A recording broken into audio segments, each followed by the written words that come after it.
space god, and I'm based with the Martians. Martians, Martians, Martians, Martians, Martians. 1 AM radio, Dash Radio. This is the Mars Files, and today I got probably one of the most special guests I've had on the show so far. Adam22 and his team, the No Jumper team, minus Chris Long. Chris Long was eaten by fucking wolves. Yep. What happened with Chris real quick before we start? Well, I don't know exactly what happened, but he was basically like leaving his house, and he like somehow went to open the door and accidentally like pushed his whole arm through the door, and he had like multiple huge lacerations that were just crazy looking. Jesus fucking Christ. Yeah. It looks like he got in a fight with a tiger. Yeah, his skin got peeled off. Is Chris Long usually like a clumsy dude? Comfy? Clumsy. Clumsy. Not really. Not like think I've that. ever seen him Definitely fall. not to that extent for sure. That was a little shocking, but yeah, he would be here talking shit. But instead, I got Jason and Cam Girl, aka Kim, who they both work for me in various capacities with me, not for me. What exactly do you guys do for the No Jumper brand? I mean, I'll let you guys handle it. I'm the brand manager, so specifically most of the branding, like through merch, and just kind of like, yeah, that side of things. How they handle everything as far as like the podcast and that, and I just kind of give a little bit of input on content, but mostly just dealing with merch and stuff. Word. And weren't you working at the store next door? Like, yeah. So is that like a collaboration thing now that you guys moved in? It's like you guys are working together. Yeah. Well, we were being neighbors is like how we met, and then I quit working for the company I was working for before, Gotcha. and then we just kind of had a they actually hired me to remodel the store that they have. The brick and mortar store that was next door, and then through that we just had a bunch of conversations and just came on board fully. Dope. And Cam Girl, what exactly do you do for the No Jumper brand? What do I do? I guess, I don't know. I'm the content manager, so I help do the exposed interviews and then put scheduling different interviews and vlogs that go up that day. And then I also handle the event stuff that we have. We have a monthly event going on at the Echoplex, and we're also expanding to different cities and countries. This month we have Chief Keef, so everyone that's listening in LA or want to come through to LA, come through. It's on January 24th. We have Chief Keef. Next month is special guest. I don't know. Should we say it on this interview? We'll just say one word, 3 letters. Bop. Okay, yeah, that one. That's what we're doing next month. Yeah, all right. That's also what we're gonna say. Yeah, Swoop. I actually saw him on Saturday at the Novo. That show was fucking legendary. Really? Yeah. Yeah. I heard he sold it out. Yeah, he did. So really what I want to ask you guys is like, what is it like working for Adam? Like, is it stressful? Does he ever yell at you guys? Like, how does that work? every day. I'm just kidding. Non-stop stream of abuse. Yeah, let's hear it. I don't know. Adam's pretty chill. I don't know. It's funny because, I mean, you don't really get you can't really take classes on how to be a boss. So like Adam kind of got thrown into this, but I don't know. He's a pretty chill boss, I think. I definitely don't do any yelling. You don't do any yelling. Nah, I mean I haven't had any experiences with him like yelling, but one thing I do notice about this experience from like all my other work experiences, when we kind of like a lot of times when you're in a creative space, it's like, oh, we talk about like, you brainstorm and shit. You kind of just get caught up in that whole process. I realized like, man, we all about like the execution. We'll like talk about idea, but then we start working like right away, and we kind of never stop working.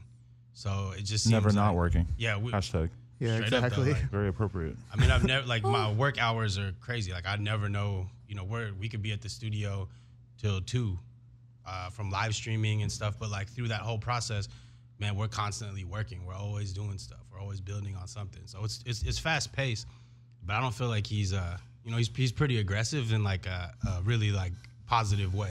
Yeah.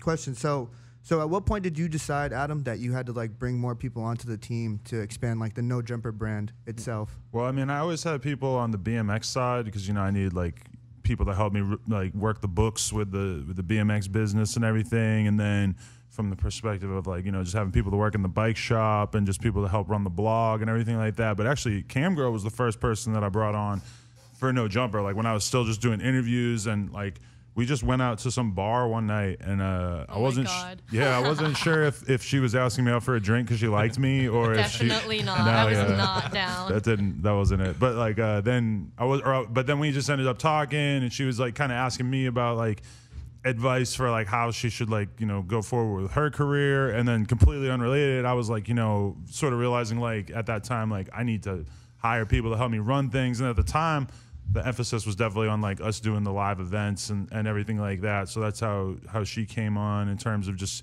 I don't know. I mean, I think like if you're a business owner and you start making, you know, let's say you start making 50 grand a year on your business, then you should probably like take that 50 grand and like spend it all on employees who will help you to make more money and help build something to be bigger than yourself, which I've always kind of had a hard time with because I always felt like, oh, I can do everything myself. And I'm like, you know, I know better than everybody about everything. But then like at a certain point, you bring people on who, you know, you have to just be realistic enough to accept that like, okay, Jason from like for a project that would take him 20 hours would probably take me 100 hours, and he'd probably still do a better job in terms of like the apparel side of things, or like in terms of events. Kim, that's obviously like her strong suit. And for me, it's like at a certain point, I just had to accept that like, oh, okay, my strong suit is making content, sort of birthing the ideas for content and like stuff like that. And just try to like, for me now, like my goal is just to like have enough employees that I can clear up most of the stuff that I don't want to do, so I can focus on the stuff that I think that I bring like a unique amount of value to, like just doing the actual content for the most part. Yeah. How do you guys decide like who gets an interview and who doesn't? It's pretty much all comes down to me. Like people will bring me ideas and stuff, but at the same time, like it all is sort of like about like if I think they're cool, or like certain people within the business. Like if Kim or Jason came to me and they were like, "Oh, we have somebody like 100%. This dude definitely needs an interview," you know, I would take that into account for sure. That like they're excited about it. But for the most part, you know, I'm looking for, you know, well, I mean, there's like different categories of interviews because we do a lot of interviews with people who have no interviews out already or haven't really made headlines already. Versus, you know, a lot of times when you want to interview somebody, it's like you want to interview them because there's something specific notable that they did, you know, which is if someone does something notable, then boom, that could be an interview right there. Like I remember I didn't have any interest in interviewing the kid Project Youngin, who in his defense is like coming up. He's like a good rapper and everything like that. Like he has a bunch of songs with millions of plays, but then he pretended to kill himself on Instagram, or not kill himself, but he pretended to get shot on Instagram Live. And I was like, oh, boom, that's a title right there. So, you know, it's like sometimes it's like just because somebody, like I did a 10K Cash interview yesterday. Damn. Anybody who's really like paying attention to like underground rap and stuff knows that he's been blowing up, or not blowing up because it's still like, I don't really have something I can point to besides like, oh, it's the dude who created the dance that everybody's doing. But, you know, it's like sometimes you do interviews like that, and sometimes it might be an interview because it's like, oh, this person had this one specific thing happen to them. So it's like anything that I think will make it notable, whether it's the person, like getting a first glimpse of the person, or whether it's about, you know, covering one specific story or something. Yeah. Has anybody ever reached out for an interview? You didn't interview him, and then you kind of like they ended up blowing up. Has that happened at all? Oh yeah. Oh yeah. I want who exactly? I mean, you know, like, okay, one that I'll throw out there is like, I remember Ronnie J hit me up to do an interview, and this was, I don't remember when it was or whatever, but it was like pretty soon after like the X interview and everything like that. And I remember I had just interviewed a bunch of producers, and I remember I said to him like, yo, like I already interviewed like mad producers this month, so it's like I'm gonna take a rain check for now, but I'll holler at you. And I just heard that he like was not stoked on that response. And then as it has gone, Ronnie J is like one of the more influential and like important producers of the past few years. So, you know, certain things like that. But that was early on, because now the current version of me, I would probably, like, if I thought it was a good interview, I would have done it. And if I felt like ignoring him, I would have just ignored him. You know, I wouldn't like base it on that so much. Like I did like 7 interviews this week, and it didn't really seem like a big deal. So Yeah. Also, like, what's the difference between somebody getting exposed and like an actual interview? Because I saw like Wide Neck got like a sit down with you, and then like some other people get like just like regular exposed. I'm gonna be honest, I can't understand what Long Neck is saying half the time. Wide Neck, I can understand it better. But I don't know. It kind of goes both ways. Like, ideal situation is like, okay, Juice WRLD did the expose super early, and then he did the full podcast a little bit down the line, which I think that makes sense, you know, just to it's cool just to be able to take two different looks at a person. And some people, honestly, like, they might have popping songs and shit like that, but they aren't really like conversational enough to like necessarily do a podcast. But to be honest, I've gotten a lot more comfortable because I don't mind doing a 15, 20-minute podcast now with people if I feel like that's like how much they have to talk about. So it's kind of all over the place. The exposed thing has been cool though because it's like I don't have to be there and be on camera. It's like that's kind of like become its whole own thing. So it's like it's good to be able to do a lot of the exposed sort of off with me off camera. Or like Kim does some of them, and she brings artists to the table that I wouldn't necessarily know about or be thinking about interviewing. Yeah. And Kim, where do you find these artists? Is it just people like around LA, like just being mixy in the scene? Or like are you like listening on SoundCloud looking for people and like reaching out to them? The internet. The internet. Yeah. I don't leave my house mostly. Really? That's not true. She DJs more parties than anybody you ever met. That. That part.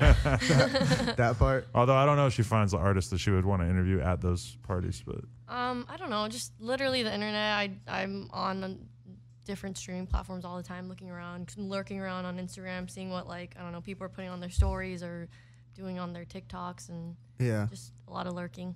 And like what'll stand out to you and be like, oh, that dude's interesting. Like what is it about? Like what do people have to do to get a No Jumper interview? Really is what I'm asking. kill somebody. No, I don't know. It's like it's just it could go a million different ways. Like honestly, sometimes I meet people that I just think they have, you know, interesting story. They just seem like they're captivating in some weird way, and then sometimes I don't know. Sometimes they just have a lot of hair dye, and it kind of stands out to you. Like, wow, that guy has green hair. We should interview him. I don't know. There's not like a complete recipe of like what you need to like get an interview. It's just I don't know, be you, be interesting, be poppin'. Or face tats. That's the hardest part. Like when random kids come up to me a lot of times, they're like, "Yo, how do I get an interview?" And it's like I know that they don't have anything going on online, and I'm just like, they're like, "What do you look for? Like, what can help somebody get an interview?" And a lot of times my response is just, "Really, we're just looking for whatever's popping in the streets." And that's like such a good thing to say because then they are forced to realize like, oh, so it's me, it's not you. Like I have to do something. It's like, yes, like you have to do something to make people want to watch an interview with you. Cause like they tend to put the well, not they, like as in everybody, but like certain people they put like their desire to have an interview before other people's desire to watch or listen to an interview with you. It's like you need to create some amount of like demand for an interview before you can go and do an interview, because if you get an interview and nobody gives a fuck, then guess what? You're not going to get another interview on that platform, and nobody's going to watch that interview because you're not popping yet. So it's like you have to like, I don't know.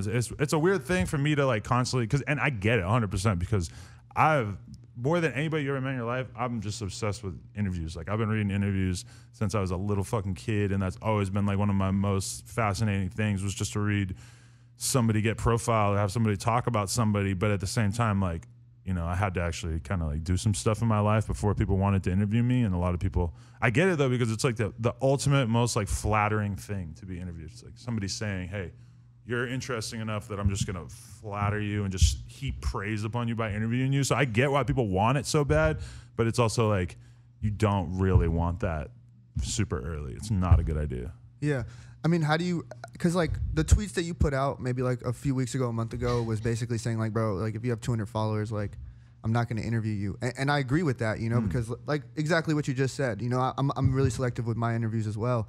But like, what do you have to say to somebody who's like, you just interview people with clout? Because that was like something that people were telling me when I was retweeting your tweets. It's like, you only interview people if they have clout.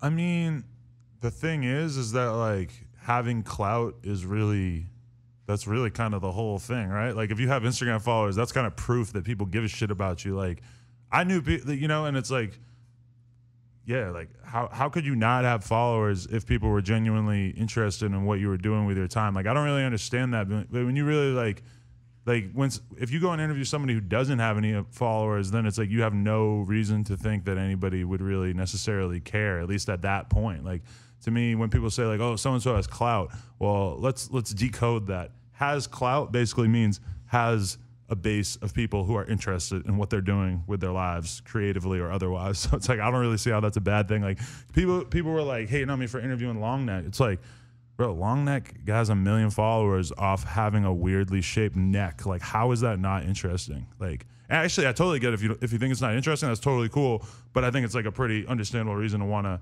learn about somebody is like if somebody, because I mean at the end of the day, like if you take Lil Pump and he has 300 followers instead of 15 million, it's like what the fuck is Lil Pump? He's just some kid who is making rap songs, and you know it's like them being successful is the whole thing that's interesting in large part, right? Yeah, no, definitely. know.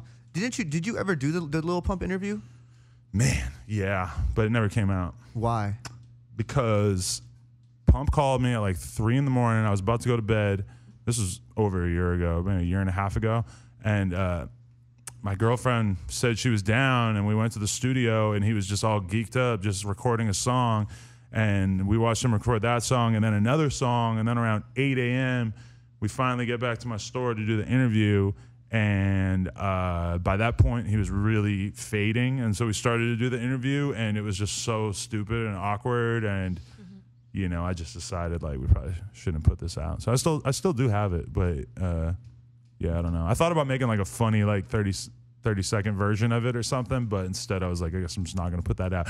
But to be fair, like with the Boonk interview, I mean that was like almost exactly the same thing. It's just that was live. Yeah, you know, like it wasn't that different than the Pump interview that I had at a certain point, but.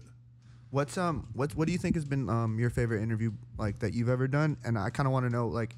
You guys also like what's the best interview you guys think? Ooh, man, best interview I ever did.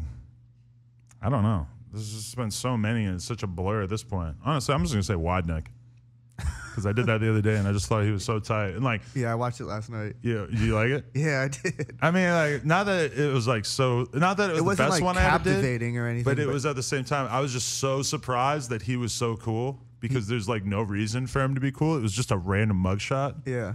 Or not even a random mugshot, but it was just like a dude who has like a weird physical appearance. Yeah. Have a mugshot. So I don't know. I mean, there's No, been so many that I've said super over the chill, okay, Ghostface to me was like, damn, Ghostface was one of my favorite rappers when I was like 13, and then I actually got to go to the studio with him and interview him and watch him record, and that was very, very gratifying. Just because like it might not have done the most views or anything. Oh, but also it's like the X interview because it's like. That was like probably one of probably the person I became the closest with, but then also had the biggest impact, like you know the interview itself, and then also had the biggest impact from that artist, especially when you consider where he was at when I did the interview and where he ended his career at, you know.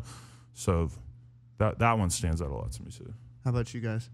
I think definitely the X interview is like a huge standout. Like I was telling him the other day, like I've probably watched it 3 times in the past few months just because it's such a good reference. Like you can keep going back to it.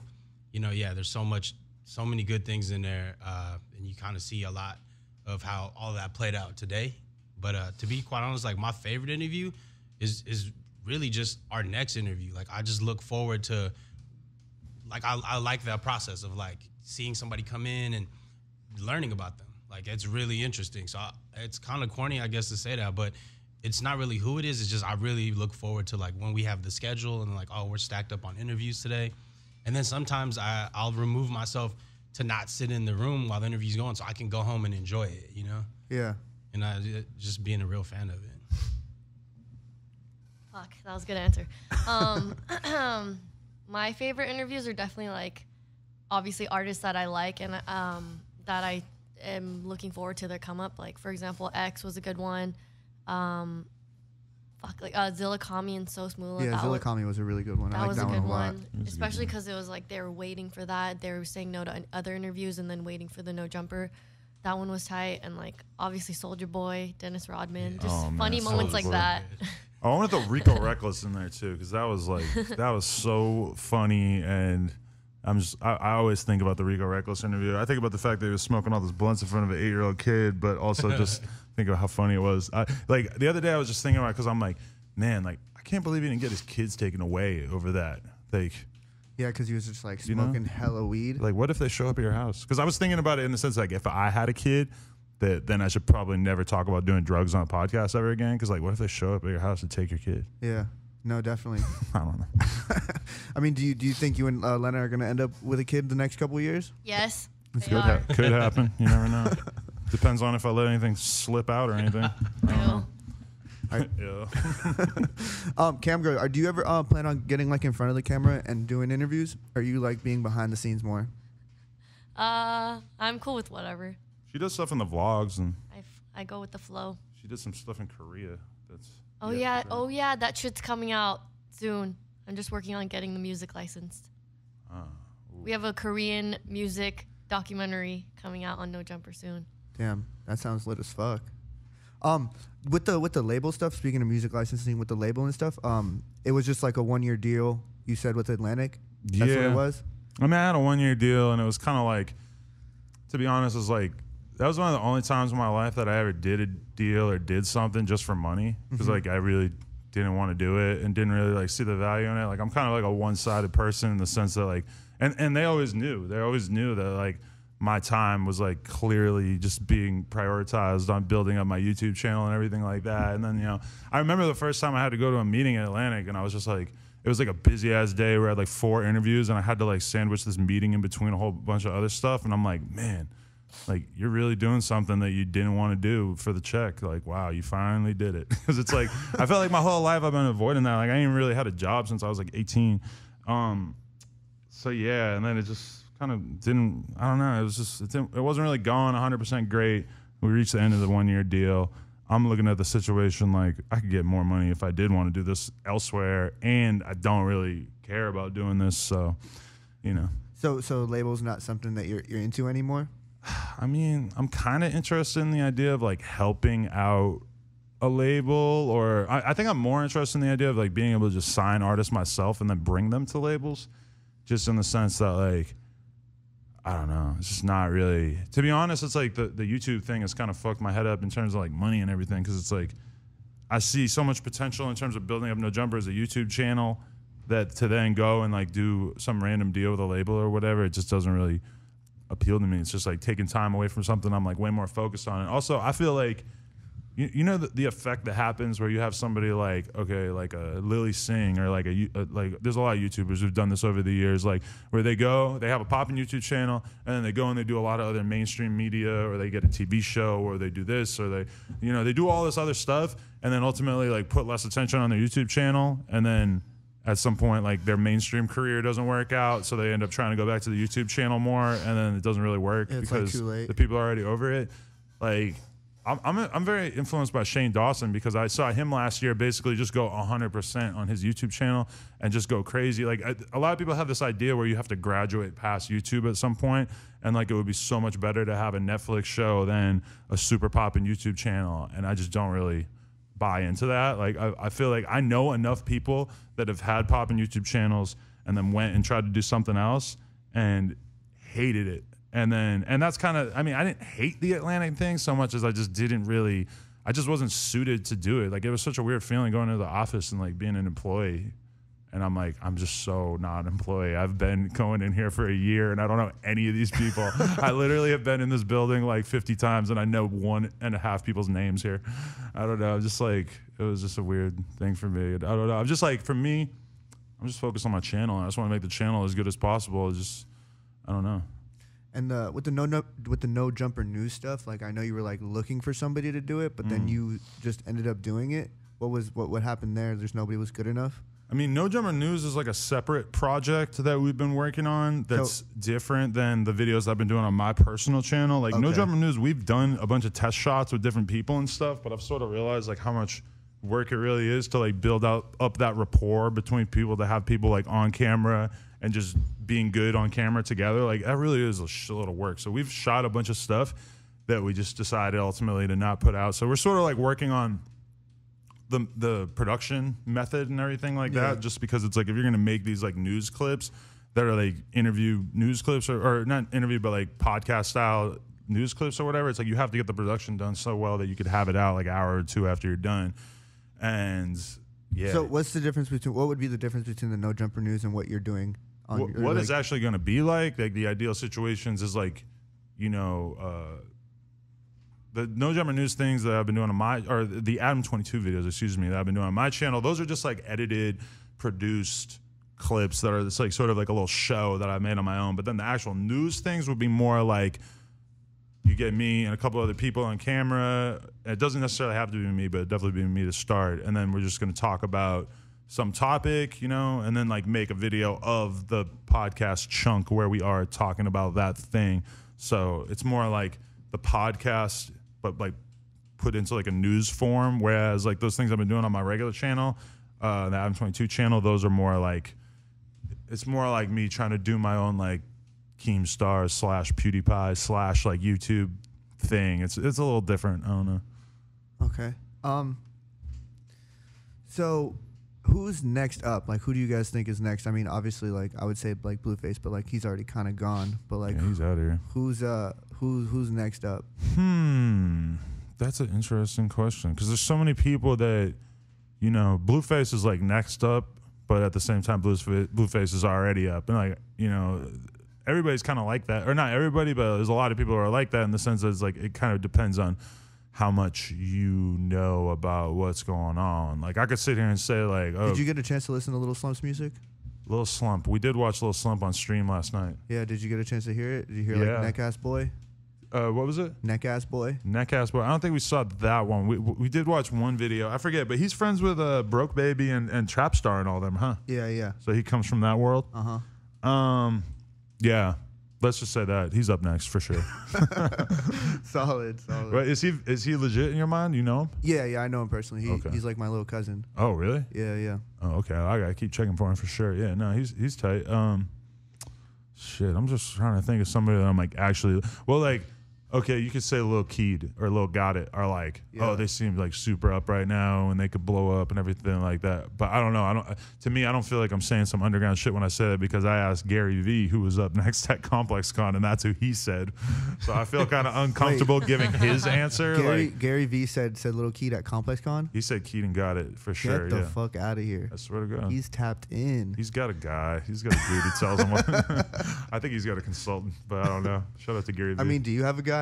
I feel like at this point you need a guy, no? Yeah, I just listen to the streets. And I do those live streams. I got everybody telling me who to listen to. It's like, I don't know. You heard this dude, DaBaby?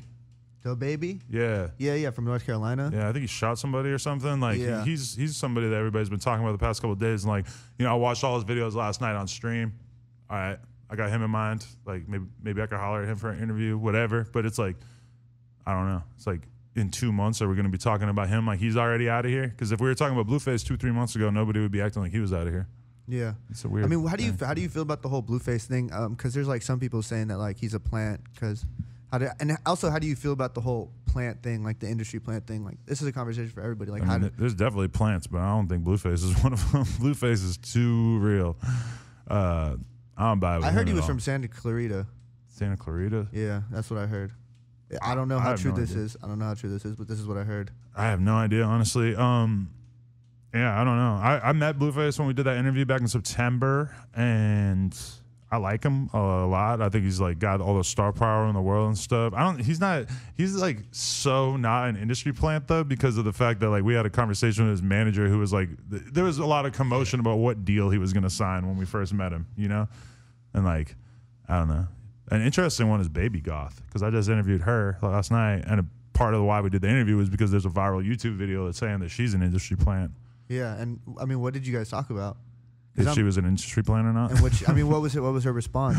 Just that she was not, but I mean, she was basically like, I signed to a label and they're helping me with my career, but that doesn't mean I'm an industry plant. Like I'm really making the music I want to make, and like I'm like, you know, to me it's like being this up close to the industry and shit. It's like, you know, The line blurs. you can make a bunch of music and just have that music not be popular, and then a label could just pop up and be like, yo, we actually think you're really good. Here's some money. Let's sign you. Boom. Let's take all that old music off the internet, which is what happened to her. And then they start working your career. And it's like, they might think that the best thing for your career is to go do a song with Trippie and Zam before you put out a song by yourself. It's like, I don't know. Does that make you an industry plan? I guess, in comparison to somebody who just really like grinded it up and got their like, own a name SoundCloud before hit. a label even touched down. But the thing is that doesn't really happen anymore. Like labels are so on it that by the time you actually have anything going on, like if you put out a song and you get to 20, 30, 40, 50,000 plays on YouTube, chances are that even if they don't hit you up, that a label definitely is looking at it, definitely knows. So in her case, it's probably something like that, you know? So she's not industry plant. Is that what you're saying? I mean, it depends on the definition. I don't know. I mean, to me, it's at the end of the day, she's just a girl who's making music, and one way or another, she's gonna. I mean, signing to a label is just a smart thing to do for a lot of people. Yeah. I don't know. I don't have some like super hardcore way of looking Definition. at shit. Where I feel I'm like also man, fuck everybody who ain't super hardcore. You know? Yeah, I feel like also in LA, like the line really blurs, like whether like who's an industry plant and who's not, because like literally the industry is here. Exactly. You know what I'm saying? So if you like pick up all your shit, move to LA, and shit starts working, like, you know, like at what point do you become an industry plant? Yeah, for real. Or especially like, I don't know. Imagine like you're a rapper and like early in your career, you know somebody in the music industry, and they want to help support your career, or you have an uncle who's fucking DJ Jazzy Jeff or some shit. Like, I mean, that's a cheat code, but it's a cheat code that you'd have to be kind of silly not to take, right? Yeah. Have you and Russ had a conversation? We did. Did you guys have it? You guys are. Is there the podcast coming ever? Well, that's an interesting question. I don't know. I would have to probably like listen to his music and shit before I would interview him. You never listened to Russ's music? I mean, I've listened to it, but not enough to really like care, have that much to say about it. Yeah. I mean, we talked on the phone, but I thought it was actually on I thought it was on that radio. Like DJ Bootleg Kev called me, and he was like, "Yo, I got Russ on the line. You want to talk?" I'm like, "All right, bet, let's do it." But I'm thinking that we're on the radio because DJ Bootleg Kev is a fucking DJ, obviously. Yeah. So I'm like having the conversation with Russ. I'm talking like we're on the radio. And it's like not that different from how I would talk off the radio, but it was just weird to realize afterwards that I was like that I was just talking to him, because I felt like I was talking to everybody. Like, yeah, that was a weird feeling. But now we talked about it, and it was cool. I mean, I'm not like a gangster, and I'm not like a person who's like out here trying to act like I'm super tough or any shit like that. So it's like for him, that situation unfolded. Luckily, nobody really got hurt. I probably should be more mad. Like Chris Long was very, very mad. Chris Long wanted me to not squash the beef, but you know, for me, I was just like, I honestly didn't care. Like I had to squash it because I just didn't. I was over it. And here's the thing to think about too, is that it would have been very easy for me to make it so nobody knew about that. Yeah. Because that happened like a year before I found out that it was because of Russ, like me getting jumped in the nail salon or whatever. Like, how did you end up finding out that it was like for sure Russ? Because he was on a live stream with Academics, and he said something about like that dude Adam 22 got touched too, but like the stream was messing up, so you couldn't really like understand exactly what he was saying, and like then it broke apart. Like the stream messed up after that, so you really couldn't understand what he was saying. But Academics texted me or some shit and was like, "Yo, the stream fucked up, but Russ said something about like, you know, how you got yours and blah blah blah." He's like, "What is he talking about?" And I immediately filled all the blanks into my head. I'm like, "That's why I got punched in that fucking nail salon." And like, I had no idea. I did not even have a lead up until that point. Like, I had not heard anything about it, which is really weird. Normally when you get beat up, like somebody jumps you randomly, like somebody's going to take credit for it. Like, what's the point of doing it if you're not going to take credit for it, right? Yeah. But then, so that I put it all together in my head right then. I'm like, oh. And were you pissed off at first? I mean, I wasn't really pissed off, to be honest, because it was like 9 months before that I actually got punched in the face. So you were like already over it was just weird for me to realize, like, this dude's a sick fuck. Like, what is he doing? This is crazy. And then I just thought about it for like 2 days, and finally I was like, what do I have to lose by talking about this? Like, if I make videos about it and shit, they're gonna get millions of views. It's gonna make, like, I was like, I don't look bad. Like, it doesn't make me look like a pussy, really, because I just got jumped in a fucking nail salon. It's not like I like was in a fair fight or anything. I was like, why am I not just gonna air this out? And I was like, this kind of makes him look stupid, if anything. So I just made a video about it, or I think I tweeted about it a bunch of times, and then he tweeted back at me, and we ended up going at it like crazy. But it's like, I don't know. I could very easily have been sitting here and like have nobody ever even know that I got jumped in the nail salon, but I just thought it would be more fun to talk about it. Yeah, no, it definitely was fun. It definitely was just like, what the fuck? Like, Russ is a sicko. Like, why is he doing shit like that? Respect to him, though. To be real, though, because it's like, he does have a video of me getting beat up in the nail salon, which I know the reason why he doesn't want to put it out is probably because it like looks pretty stupid. Like, were the dudes big? Were they like big guys? I really couldn't tell you. It was like one dude who, you know, he looked big because I was sitting there getting my nails done. I'm like, what? You know, anyone punching you in the face looks kind of big when you're just like sitting in the nail salon. I don't know, but there was at least one other dude there. Like, he didn't hit me, but he has footage of that. But like, I know other dudes in the game. Like, you remember that footage came out of Smoke Perp getting roughed up by Russ's dudes. I know other rappers that there's video like that of that Russ sent people after too. So, damn. So Russ is really just calling hits. I mean, there's all kinds of shit that's going on behind the scenes, but I mean, I think Russ is cool with everybody he had beef with too, which is the weird part about it. Is like normally that's not how that works. Yeah, not at all. Normally, if you send somebody to assault somebody, and That's you know, super and I had insulting. people hit me up like crazy, telling me I should sue him. But at the end of the day, I was like, man, I just don't really think I'm that kind of guy. Yeah. So How do you guys feel about the whole Tekashi thing? You guys think Tekashi's coming home? I'll pass that to Kim. Kim. Do I think Tekashi's coming home? No. I don't know anything about the law, but it sounds, I don't know, from like, I get my news from YouTube and from what the YouTubers are saying. He's not coming Academic home. seems like he's got high hopes. Yeah, Oh, I haven't watched his videos lately. I mean, any lover whose you know, comrade goes off to war, you gotta keep your hopes high, right? Yeah, definitely.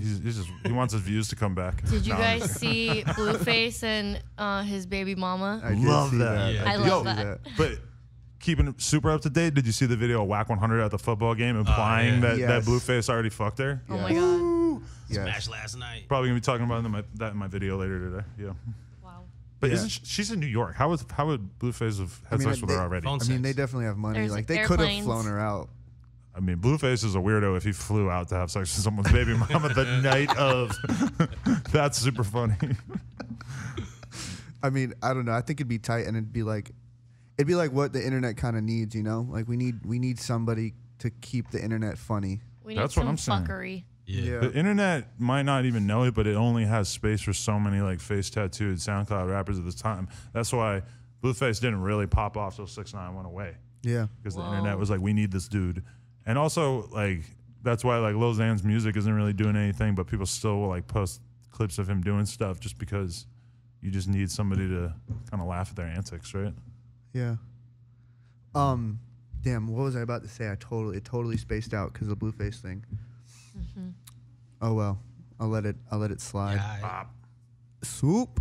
What's your favorite Blueface song? Right now, at least, it's the fucking Cole Bennett one, the Bleed It. Bleed It. That's probably my favorite one. Yeah, I'm thinking that too. What about you? Bleed It's the hardest, but I like Studio.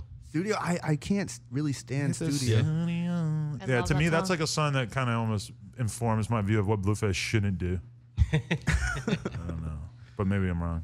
I don't know. I feel like that was his version of like being an R&B star, and I think it was really funny. Like, It's just he was funny, yeah. trolling. Yeah. I like Next Big Thing. Because I like that one too. It goes up in the club. But Dead Lokes is a classic. Dead Yeah. Lokes was how I got Forever. into him. Yeah, I made a video.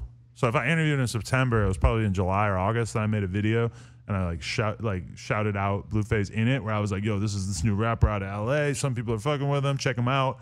Like that kind of thing. Like I did that in probably July or August, which is really weird because at the time when I first saw it, I was like, "Oh, this is something," but I didn't know if it was gonna be like a meme or if it was gonna actually be a popping song. But Were you there when he was like standing on the car or some shit? Was that you? Was that? at He our was like store. performing on top of a car and all these kids were going crazy, or did you just post on? Oh, I Jumper? just posted that. That was in the IE or something where because that's one thing Blueface has always done is always go to like all the schools and shit and just like That sounds kind of sus. no, it does sound sus for sure. Well, for someone like me, I feel like it would sound sus. But for someone like him to go and like perform standing on a car or something, like I Yeah. think it's dope. You probably don't want to be like mingling around too long afterwards. Yeah. No, it's crazy because like I mean, only until recently, all I see is like him performing at high schools and shit, and like I don't know, How old is he? He's like 21, right? I have no idea. I think he's a little older than that, but I mean, yeah, he's not so far outside the high school But I range. mean, it's cause like you know, like the front row girls, what they do is they just all grab his dick. Oh yeah. It's like I hope that's not happening at the high school. That's why he had to be on top of the van so that wouldn't be a possibility. Like, yeah, don't grab his dick.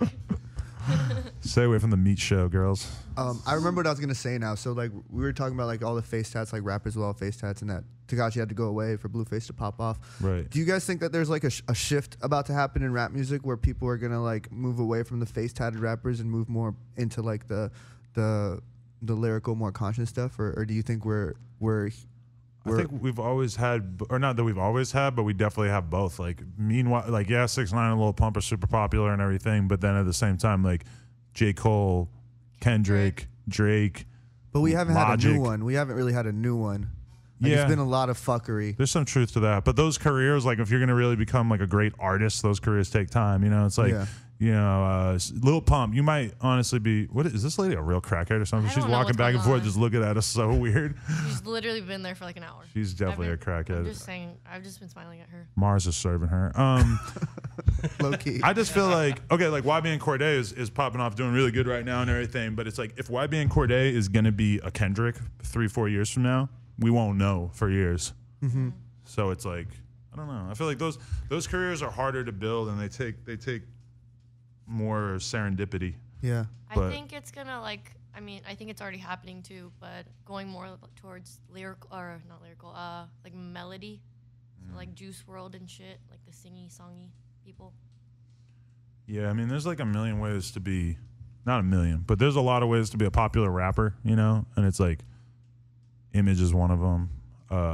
Like, lyrics are one of them. You definitely don't need to have all of them, but it's also like, we live in a new frontier where it's like, being popular and not having to be super lyrical and getting by on your like songwriting or whatever. It's like, I don't know.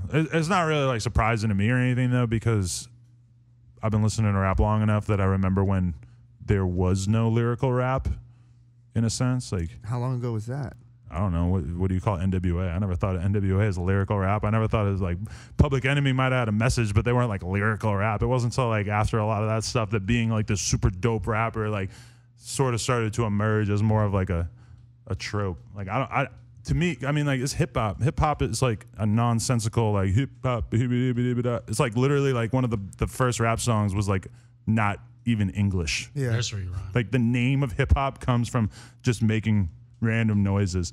So to me, when I hear 6ix9ine saying blicky, stiffy, iffy, whatever, it's like, I mean, I don't consider that to be this like inherently like un-hip hop thing. Yeah. It's really par for the course. No, I get that. I get that a lot. How do you deal with like all the hate you get, or you just completely ignore it? Yeah, I don't really. Doesn't really get through to my brain that often, and when it does, it's more like, I don't know. It's not really. And then how do you I'm just guys so like, good at dealing like with it. when you guys tell people you work for Adam 22, like, are you constantly on like the defense? Because I know like I work for Jules, so like sometimes I am on the defense about like working for Jules, because like she's like, yo, she's a sweet person, you know, like people don't know her, but She gets a lot of hate. yeah, exactly. So how do you guys deal with that when you tell people you work for Adam 22, and like, are you constantly on the defense, or what is it? I don't find myself to be constantly on the defense. If anything, I get more of like people, more so they're just kind of asking me, like they kind of want the insight. Like I get more people approaching me who seem to be kind of like on the fence. Yeah. And they're not really, I mean, I don't know, maybe I just don't project that where like you're just going to come up to me and talk shit about somebody I fuck with. Like, Yeah. So I don't really get that too much, you know. And if the most I would say is like maybe I seen some followers drop off when I started working, but nothing like crazy. And it's just kind of like more of like old, like my friends that are like old heads that just kind of like, oh, that's some SoundCloud, blah, blah, blah. But nothing like on some like, you know, specific to, oh man, like this shit's whack over there, blah, blah, blah, whatever. So I don't experience it that much. Yeah. How about you, Cam Girl? Yeah, same as Jason. I guess like people who don't like Adam, they probably just don't like me. So why am I talking to them? Word. So Yeah, I don't know. For me, it's like I've been getting hate. Like I've been online since I was like 15, and I remember being like 19 and being on like a message board, and you know, it was like one of those things where all of a sudden everybody decides they hate you on like a message board, and like there's all these people talking shit about you and everything. So it's like, you know, that was 16 years ago. So it's kind of like I've had a lot of time to get used to like people talking shit about me on the internet, which I figure that out all the time, because it's like my girlfriend, her skin is so much thinner than mine, and I always forget, because it's like I could be getting like a tsunami of hate, and it's like, yeah, you want to go to the movies? Like for her, it's like she could be getting some hate, and it's like it actually like affects her mood and shit, and like sometimes, but she has to like bring me back to reality sometimes, where she could be like, hey, like this can still be hard for me, like you need to like understand. And I'm like, right, like my bad, like I forget, because it's like if you had 1,000 people talking shit on you on Twitter, it's like it doesn't mean anything. It doesn't, like from my perspective, it doesn't really mean anything.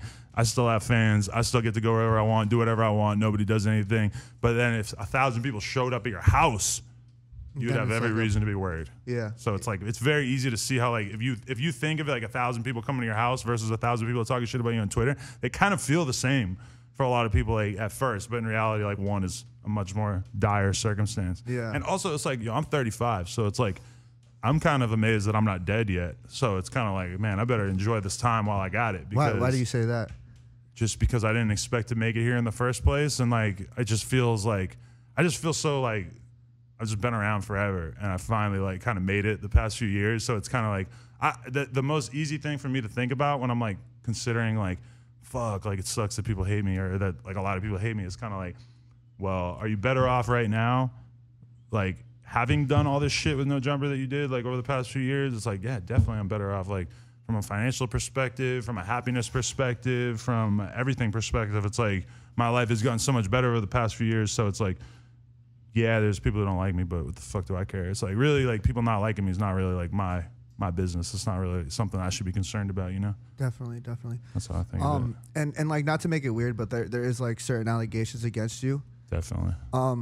Like how do you respond to that? And are you doing anything to like maybe change people's perspective or change people's minds on like these allegations built against you?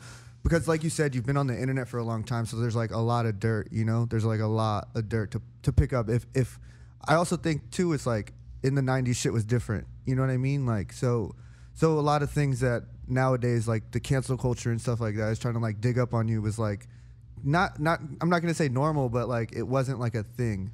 No, definitely. I mean, for me, it's kind of easy to like take a lot of the allegations against me and just think that they're probably true because of the fact that like, you know, I've just been a person who's been online since I was like 15. So it's like you could look at blog posts that I wrote when I was 19 and be like, oh, this dude's such a piece of shit. It's like, well, I was 19. Like, be serious about this. I don't know. It's like, to me, it's like, I've had so much shit said about me that's not true, and so many people like try to paint me as something that I'm not, that to me it's like, what can I really do besides just go out there and just be myself and just showcase my life, in which like those things don't seem to really like fit in that well with like the narratives that people are trying to draw about me, that kind of thing. Look at Dami Divine outside.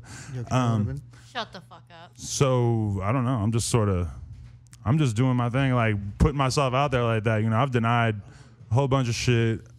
I absolutely deny shit. For instance, Dami Divine, never slept with him. What's popping? You knew we were gonna be here, huh? No, I interviewed him on Friday, and we had to do a part 2 because it went so far. So oh, okay, he's here for this. Yeah, we're doing part 2 today. Nice. So yeah, I mean, and this is kind of like a similar question for you guys. Does that stuff affect you guys? Like do people unfriend you guys because you guys work for Adam and those things are said about him?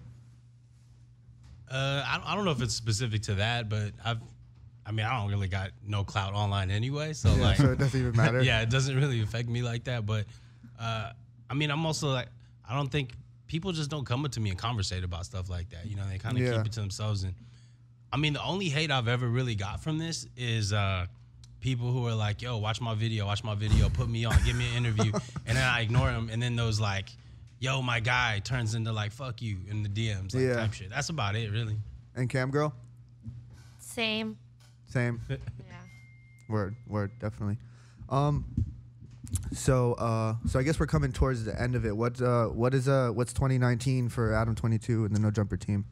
Man, for me, from my perspective, it's like I'm really just trying to like focus on the content and like do a shitload of interviews, do the daily videos on my Adam 22 channel, build my shit up like crazy, and just really like refocus on YouTube, because that's what made me something in the first place, and that's what I want to do. Is just like, I don't know, I just feel like everything will be good if I just focus on my effort on making content. And then like, I mean, they can answer and shit, but like from Jason's perspective, he's like been the main dude in charge of the apparel and everything over the past like 6 months.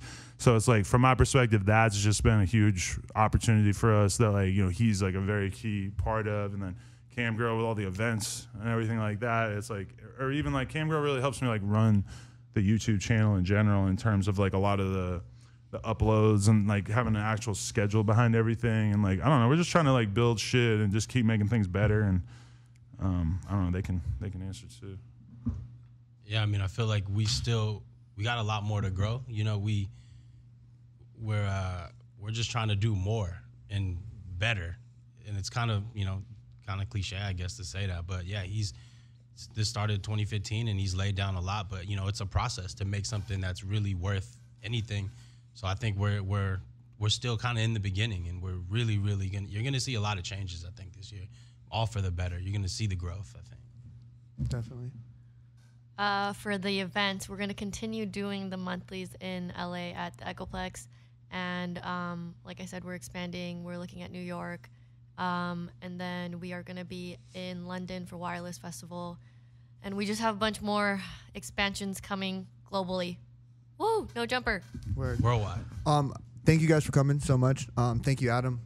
Honestly, you really inspired me to start doing these interviews. And I appreciate that because like it made me move to LA, got me a job with Yes Jules. I'm like sitting here on the radio talking to you. So this is like a crazy moment for me. And so I really appreciate you guys coming by today. Thank you guys so much. Appreciate it, man. This is the Mars Files. Kion, kion, kion.